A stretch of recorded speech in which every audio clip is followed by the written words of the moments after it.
हमारे देश में एक ऐसा घर है जहाँ कोई नहीं रहता, पर अगर आप इसके इर्द गिर्द भी भटक जाओ तो या तो आप एक मेंटल हॉस्पिटल में हो सकते हो या फिर सीधा मुर्दा घर में। मैं बात कर रही हूँ कुंदन बाग के हैदराबाद की एक पोश कॉलोनी में बसा हुआ वो घर जो दिखने में जितना आम लगता है उतना ही खौफनाक है उसकी हकीकत। कहते हैं इस घर के आसपास शाम के 6 बजे के बाद भटकना भी मना है। क्यों? यही जानने आप आए हो ना, तो सुनो। ये कहानी शुरू होती है एक चोर से। नाम था उसका साजिद। साजिद ने एक हफ्ते तक इस घर की हर एक हरकत को देखा। कब लाइट चलती है, कब बुझती है, लोग कब बाहर निकलते हैं, कब अंदर जाते हैं। एक हफ्ते बाद उसने सोचा अब तो बस अंदर जाकर माल समेट लेता हूँ। अमीरों का इलाका है, माल भी अच्छा मिलेगा। वो घर के पीछे एक दरवाजे से अंदर घुसा। नीचे के फ्लोर पर कुछ नहीं मिला। साजिद ऊपर गया, 2nd फ्लोर, और वहीं उसे महसूस हुआ एक अजीब सी सड़ी हुई बदबू, जैसे कोई मरा हुआ जानवर पड़ा हो।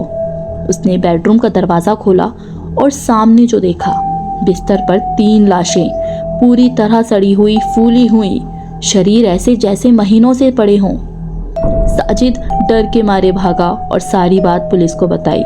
शुरू में पुलिस को लगा यही चोर है और यही कातिल भी, पर जब फॉरेंसिक रिपोर्ट आई तो सबके होश उड़ गए, क्योंकि रिपोर्ट में लिखा था इनकी मौत आज से 6 महीने पहले हो चुकी थी। लेकिन साजिद ने तो इन्हें 1 हफ्ते पहले चलते फिरते देखा था। लाइट्स ऑन होती हैं, गार्डन में वो औरत और 2 लड़कियां टहलती थीं, आवाजें आती थी। ये कैसे हो सकता है? फिर जब पुलिस ने पुराने रेंट रिकॉर्ड निकाले तो सामने आया कि घर पहले एक NRI का था जो अमेरिका में रहता था और इस घर को रेंट पर देता था, और जिनकी लाशें मिलती वही लोग थे जिन्होंने हाल में ही ये घर किराए पर लिया था। लोकल लोगों ने भी कहा वो तीनों अजीब थे। कभी बच्चों के हाथ खून से सने दिखते, कभी आधी रात को मोमबत्तियां लेकर टहलते। जब कमरे की तलाशी ली गई तो फिनाइल की खाली बोतल, खून से बने तंत्र मंत्र के चिन्ह और बहुत कुछ मिला। पुलिस ने सब कुछ देखकर इसे सुसाइड केस कह दिया, पर सच क्या था कोई नहीं जानता। लोकल्स आज भी कहते हैं हमने कल ही तो देखा था उन तीनों को गार्डन में घूमते हुए। आवाजें आती थी, हम उन्हें हर रोज देखते थे।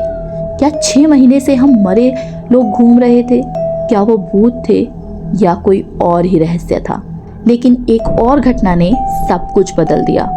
2015 में पास ही रहने वाला एक माली, नाम था अशोक, रोज इस घर के पास से गुजरता था।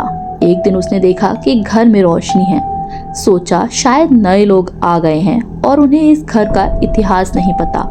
वो गया अंदर उन्हें बताने, पर अंदर एकदम अंधेरा, कोई नहीं। वो पूरा घर घूम आया। जब नीचे लौट रहा था तो देखा डोर पर वही तीनों बूढ़ी औरत और उसकी 2 बेटियां रो रहे थे। कुछ अजीब सी भाषा में कुछ बोल रहे थे। अगले दिन लोग अशोक को ढूंढने निकले। वो मिला उसी घर में बेहोश। आज तक वो एक भी शब्द नहीं बोल पाया। उसकी आवाज़ हमेशा के लिए बंद हो गई और अब वो एक मेंटल हॉस्पिटल में है। तो क्या आप इस घर में जाना चाहोगे? क्या आप वो आवाज़ सुनना चाहोगे या उन तीनों से मिलना चाहोगे? ये थी कुंदन बाग की सच्ची डरावनी कहानी। अगर ऐसी कहानियाँ आपको दिलचस्प लगती हैं तो इस चैनल को सब्सक्राइब ज़रूर करें।